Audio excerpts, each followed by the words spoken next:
मैं इन बच्चों में से 4 बच्चों को साथ लेकर गया था। प्रिंसिपल साहब बैठे थे और 2 और कर्मचारी थे, जिन्होंने इन बच्चों को बहुत ही अच्छी तरह समझाया है। भी ये जो पोर्टल बंद हो रहा है, इसके बारे में हम लिखेंगे, समयापन और मिल जाएगा, इसमें कोई दुराई नहीं है। जो इनकम टैक्स का मामला था, वो इनको बहुत ही बारीकी से एक पॉइंट इनको समझाया है और बच्चों के लगभग 90% इनके बात समझ में आ गई भी चीज़ ठीक है। और वो प्रिंसिपल साहब कह भी रहे हैं भी मैंने कई बार इमदाद भी करी है। वो जीरो बैलेंस पे इनको मिल जाएगा एडमिशन? जीरो बैलेंस पर तो शायद ना मिले, लेकिन मिल भी गया ना, तो वो कहते हैं तारी स्कॉलरशिप जो भी आएगी उस तरह की जो बातें कही है, तो बच्चे संतुष्ट करके बोले जी हम संतुष्ट करेंगे। और जो इन्होंने ज्ञापन दिया है वो आज ही फॉरवर्ड करके हमारी तरफ से भी लिख के भेजेंगे। जो बच्चों की समस्या है वो जल्दी से जल्दी हल हो, और इस समस्या का हल भी अभी शायद 5-10 मिनट में ये जाके आएंगे, बच्चे फिर मिलेंगे तो निकालने की पूरी कोशिश करेंगे। फिलहाल यहाँ पर तो कहीं ना कहीं एक सॉल्यूशन निकल गया है, लेकिन काफ़ी ऐसी जगह है जहाँ पर और जो है बच्चे धरने पर बैठे हुए हैं इसी मामले को लेकर।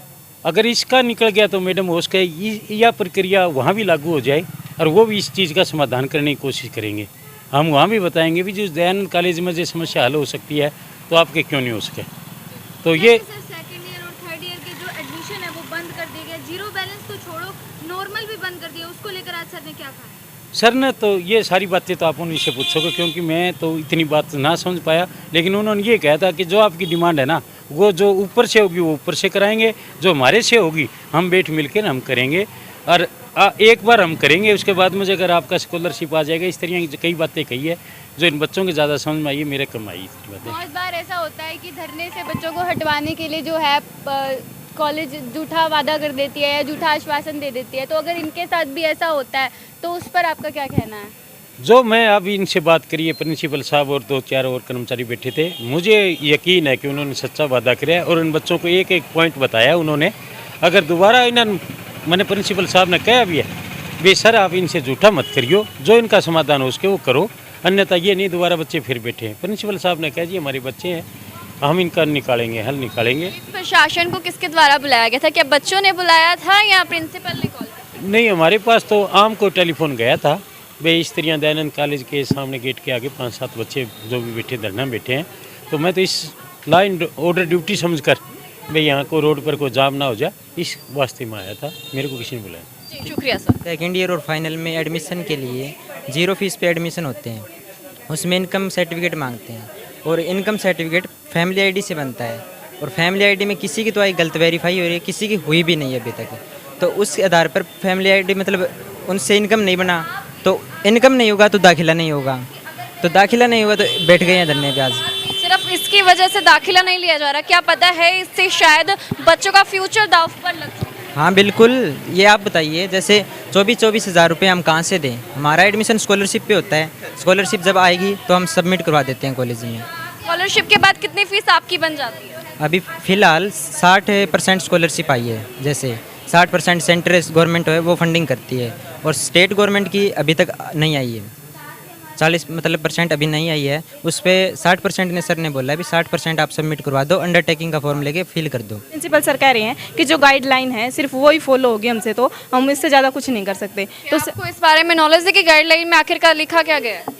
मैम ये पता है हमें कि भाई बिना इनकम के वो नहीं होगा, लेकिन अभी जब 26 तारीख को जब नोटिफिकेशन आया जो उनका एडमिशन का, तो उसमें मेंशन था कि भाई जो आपका इनकम सर्टिफिकेट है वो आपका फैमिली आईडी से अप्रूव होगा, फैमिली आईडी से वेरिफिकेशन होगा उसका, फिर उसके बाद आपका जो इनकम सर्टिफिकेट है वो बनेगा। तो उसमें ये है सर, जो फैमिली आईडी है उसमें ना जैसे बहुत से स्टूडेंटों की कास्ट गलत है, बहुत से स्टूडेंटों की इनकम बहुत ज़्यादा है, जो जीरो फीस पे एडमिशन के वो नहीं है, उस पर नहीं हो सकता है। तो ये है सर, तो इसमें ये है कि हमारी जो डिमांड है, हमारी डिमांड ये है कि हम कॉलेज प्रशासन से ये कह रहे हैं कि सब हमारे लिए कोई बीच का रास्ता निकालें, आप कोई कमेटी बनाएं या फिर आप कैसे भी करके हमारा एडमिशन लें, क्योंकि अगर आज एडमिशन नहीं हुआ, अभी ये है कि हमारी जो लास्ट डेट थी वो भी चली गई है, 17 तारीख हमारी लास्ट डेट थी, तो हमारी डेट भी बढ़ाई जाए। तो सर बोल रहे हैं कि हम इसमें कुछ नहीं कर सकते हैं। क्या आप भी उनमें से एक हैं जो पुलिस प्रशासन के साथ अंदर गए? हाँ, हम 3-4 स्टूडेंट्स थे जो बात करने गए थे कॉलेज प्रशासन से। तो किस तरह का आश्वासन आपको अंदर दिया गया? जो कॉलेज प्रशासन द्वारा यही कहा गया है कि हम आपकी डिमांड्स आगे पहुंचा देंगे, लेकिन अगर हम बात करें जो डिमांड्स हैं वो उनका सॉल्यूशन कैसे हो, इस पर कोई बात फ़िलहाल तक नहीं बन पाई है। सबसे बड़ा सवाल फिलहाल ये है कि पुलिस प्रशासन यहाँ पर मौजूद होता है, कॉल करके उनको कौन बुलाता है? क्या आप लोगों ने किस तरह का कोई हंगामा किया, झगड़ा किया, या ऐसा क्या किया कि पुलिस प्रशासन को बुलाने की नौबत आ गई? जो रवैया है कॉलेज प्रशासन का, ये बहुत ख़तरनाक है और हम ये कह सकते हैं छात्र विरोधी रवैया है। अगर हम बात करें तो जो आज हम हड़ताल पे बैठे हैं उसके लिए हमने एक दिन पहले नोटिस दिया था और बिल्कुल शांतिपूर्ण हम बैठे हैं और ना ही कोई हमने उड़दंगबाजी या फिर कुछ भी नहीं किया है। और जबकि कॉलेज जो है वो छात्रों से है, ना कि कॉलेज से छात्र हैं, तो ये बात हमें समझनी पड़ेगी। और प्रिंसिपल सर से पहले आपने नोटिस दिया, एक दिन पहले नोटिस देने के बावजूद किसी तरह का कोई एक्शन लिया गया या नहीं? कोई एक्शन नहीं लिया गया। डिमांड्स को सिर्फ यही बात कही गई कि हम तो डाकिए हैं, आगे तक पहुंचा सकते हैं, तो हमारा इतना ही काम है। कॉलेज प्रशासन यही कह रहा है बस। अभी अंदर गए हैं, आश्वासन आपको मिल गया, कोई उम्मीद नजर आती है कहीं? फिलहाल तो जो डेट बढ़ने की उम्मीदें हैं वो नज़र आ रही हैं, लेकिन जो एडमिशन है 0 फीस पे, वो फ़िलहाल तक उसका कोई सॉल्यूशन नहीं निकल पा रहा है। उसके लिए हम लगातार लड़ेंगे और लड़ेंगे तो जीतेंगे नहीं। डेट निकल चुकी है, अगर मैं बात करूं एडमिशन्स की तो शायद 17 तारीख लास्ट डेट बताई जा रही थी और वो डेट आपकी निकल चुकी है, बच्चों का एडमिशन हुआ नहीं है, तो कहीं ना कहीं ये कह सकते हैं क्या कि बच्चों का फ्यूचर दाव पर लग चुका है? बिल्कुल लग चुका है मैम, बच्चों का फ्यूचर दाव पे लग चुका है, इसीलिए धरना प्रदर्शन चल रहा है। और सबसे बड़ी बात क्या है कि इस पे कोई भी ध्यान नहीं दे रहा है, जबकि जो कॉलेज प्रशासन है उसको फोर्स करना चाहिए कि आगे बढ़ाई जाए डेट, और उसके साथ साथ जिसका 0 फीस पे एडमिशन नहीं हो रहा उनको 0 फीस पे एडमिशन दिया जाए। सिर्फ यहाँ पर नहीं, काफ़ी कॉलेजेस ऐसे हैं, सिर्फ हिसार की ही नहीं बात करूँ, अगर हासे की बात कर लें या कहीं और की बात कर लें तो हर जगह जो है आज धरने पर बैठे हुए हैं। लेकिन हासे की अगर मैं बात करती हूँ तो वो सेम यही मुद्दे को लेकर बैठे थे, लेकिन वहाँ भी पुलिस प्रशासन आती है, 2 व्यक्तियों को गिरफ्तार कर लेती है। ऐसा क्यों?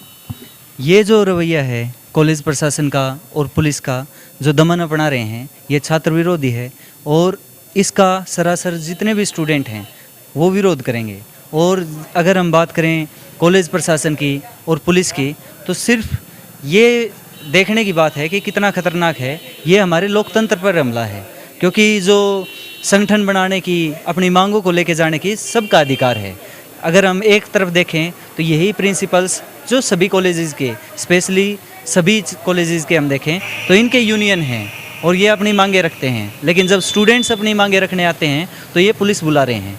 इसके साथ साथ अगर हम आसी कॉलेज की बात करें तो आसी कॉलेज में पिछले साल जो प्रिंसिपल सर हैं उन्होंने धांधली की, 12 स्टूडेंट्स के फर्जी एडमिशन किए और उसको लेके जो प्रोग्रेसिव स्टूडेंट फ्रंट था उस टाइम भी उन्होंने ताला मारा और जो टीचर हैं, कुछ टीचर्स थे और प्रिंसिपल सर थे, उनके खिलाफ मुकदमा दर्ज करवाने की मांग की। उसी के चलते आज ये पुलिस को बुला रहे हैं, जबकि स्टूडेंट ना कोई दिक्कत कर रहा है, सिर्फ हेल्प डेस्क लगा रहा था, लेकिन हेल्प डेस्क भी नहीं लगाने दिया जा रहा है। तो अब फिलहाल अंदर तो आप जाए हैं, उन्होंने कह दिया हम सिर्फ डाकिए का काम कर सकते हैं, आपकी खबर को वहाँ तक पहुँचा सकते हैं, लेकिन हमारे हाथ में है नहीं। तो किस तरह का एक्शन अगली बार आप लेने वाले हैं?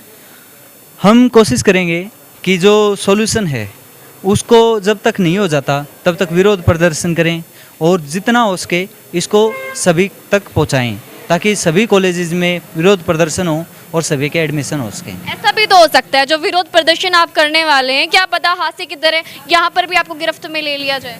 अगर गिरफ्तार करेंगे तो फिर हम इस पे और अच्छे तरीके से और सभी जो डीएन कॉलेज है जितने भी स्टूडेंट हैं वो इकट्ठा होकर प्रदर्शन करेंगे और कॉलेज और पुलिस प्रशासन के खिलाफ भी प्रदर्शन करेंगे। कुछ बच्चे ऐसे भी होंगे जिनको शायद फीस भरने के लिए, यही कहा जाए घर पर अनाज तक नहीं होता खाने के लिए, वो बच्चा फीस कैसे भरेगा। तो ऐसे कुछ बच्चे यहाँ पर भी बैठे होंगे, आपका क्या मानना, आप इसे किस नज़रिए से देखते हैं? हम जिस नज़रिए से देख रहे हैं कि एजुकेशन को लगातार बेचा जा रहा है और उसके साथ साथ जो स्टूडेंट्स हैं जो पढ़ना चाह रहे हैं और जो स्कीमें बनाई गई हैं 0 फीस के एडमिशन पे या फिर और चीज़ें जिनसे स्टूडेंट्स को कुछ राहत मिलती है, वो अधिकार भी उनसे छीने जा रहे हैं। इसके खिलाफ ये धरना प्रदर्शन चला हुआ है और ये लगातार चलता रहेगा जब तक मांगे पूरी नहीं हो जाती। धरना प्रदर्शन में कहा जा रहा है 30 से 40 बच्चे थे, लेकिन फिलहाल इस वक्त लाइव तस्वीरों में आपको दिखा दूं 10 से 12 बच्चे यहाँ पर बैठे हैं, ऐसा क्यों? अगर हम बात करें तो आज छुट्टी जो जन्माष्टमी है उसका नोटिस निकाला गया था कल कि सभी कॉलेजेस की छुट्टी होगी, लेकिन सुबह ही पता चला दैनिक जागरण दैनिक भास्कर से कि कोई छुट्टी नहीं होगी, 5 बजे तक होगा। तो इसलिए आज स्ट्रेंथ कम लग रही है, लेकिन जो स्टूडेंट्स हैं उनकी बहुत ज़्यादा दिक्कतें हैं। और अगर हम आगे देखेंगे तो ये जो तादाद है ये ज़्यादा बढ़ने वाली है। ज़्यादा बढ़ने वाली, क्या ये कोई चेतावनी आप दे रहे हैं या सावधानी बरतने के लिए कह रहे हैं? ये चेतावनी भी है और सॉल्यूशंस के लिए शक्ति प्रदर्शन भी है। एक लाइव तस्वीरें मैं डीएन कॉलेज से आपको दिखा सकती हूँ, जो इस वक्त सभी बच्चे यहाँ पर बैठे हुए हैं और शायद जो बच्चा पढ़ने वाला है और आगे बढ़ने वाला है, जो एक शायद काफ़ी सारे अरमानों के साथ आता है कि मैं पढ़कर कुछ बनूंगा, शायद इन बच्चों का जो है फ्यूचर इस वक्त दांव पर लग चुका है, आगे क्या होने वाला है इसका कुछ पता नहीं। प्रिंसिपल ने तो हाथ खड़े कर दिए ये बोलकर कि सिर्फ मैं आपकी बात को यहाँ से वहाँ पहुँचा सकता हूँ डाके की तरह, लेकिन इस पर किस तरह के एक्शन अभी मैं नहीं ले सकता। आपका क्या मानना है कमेंट बॉक्स में ज़रूर जवाब दीजिएगा। और काफ़ी बच्चे ऐसे होंगे जो इस वक्त मुझे लाइव देख रहे होंगे, क्या पता उनके साथ भी यही हालात पैदा होते हुए नज़र आ रहे हों, तो वो एक बार कमेंट बॉक्स में ज़रूर बताइए कि हमारे साथ भी ऐसा कुछ हुआ है या हम भी सेकंड ईयर थर्ड ईयर के स्टूडेंट्स हैं और हमें स्कॉलरशिप नहीं दी जा रही है। बनिए न्यूज़ के लाइव तस्वीरें में आपको लगातार देती रहूँगी।